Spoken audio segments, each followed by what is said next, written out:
In 2006, Sega was planning on releasing their first console since the Dreamcast. The console was similar to the current Nintendo Wii, except that the controller looked a little bit more like the Dreamcast controller. The 7th generation console was called the Sega Legacy.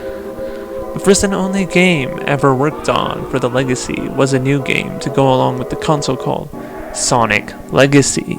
It was pretty much like the original Sonic the Hedgehog, except graphics were in 3D, and there was first-person view enabled. Sounds like a cool console, huh? Everything was going to be better than expected.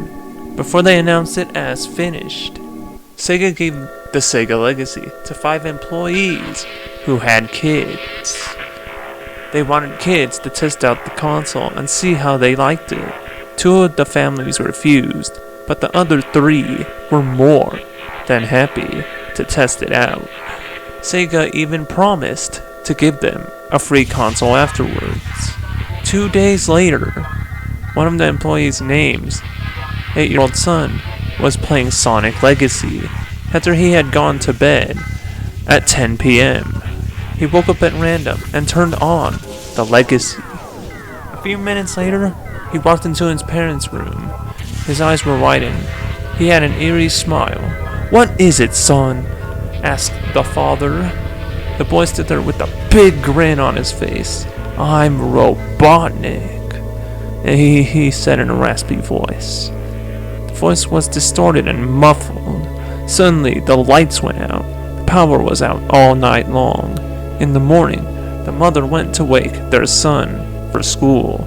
He wasn't there. Nobody ever found him. Similar occurrences happened to the other families. Sega was alarmed and visited each of the families. The families returned the consoles. The Sega employees and programmers decided to play Sonic Legacy to see if it had to do with anything. The cheerful title screen ran. Since the programmers created the game, apparently they easily went through the game. However, during the final boss battle with Robotnik, something odd happened. The audio began to sound distorted. Suddenly, the game paused. Sonic began to smile. It went to a cutscene. The programmers and employees stared at each other in shock. The big shock was, no Sonic game had ever contained a cutscene in the middle of the final boss. A cartoon Sonic sat down on a rock. He was looking at something golden. The glowing stopped. It then cut to the body of Robotnik. The eyes were torn out. Some hair was pulled out. He was bleeding from wrinkles, and his nose was jerked to the right. Sonic began to cut open the body. He put the body over his suit body. Sonic now looked like Robotnik. Then it showed another Sonic running around. The Sonic dressed up as Robotnik gave an evil smile. The programmers and employees shook in terror. The fact that the Sonic defeats his enemies, becomes Robotnik, and gets killed by another Sonic boggled their minds, and the kids committing suicide wasn't baffling at all. Okay. It was a terrifying chain of suicide. All events after the cutscene finished are unknown. All that is known is that there was another cutscene afterwards. From the other room, people claimed to hear a man speaking in Russian in a distorted voice. When they came back in the room, they found everybody lying there dead, with their eyes ripped out. However, 2 of the employees survived. One is blind and confined in a wheelchair for life.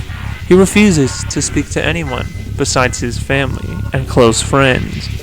The other employee is able to see, but he has never spoken about his experience.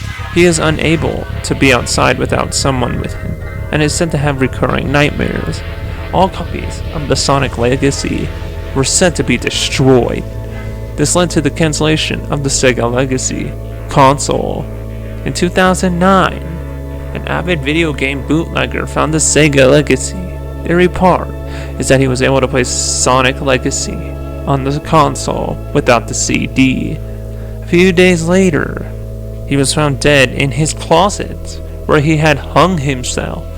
So this is just a warning to all people curious and desperate.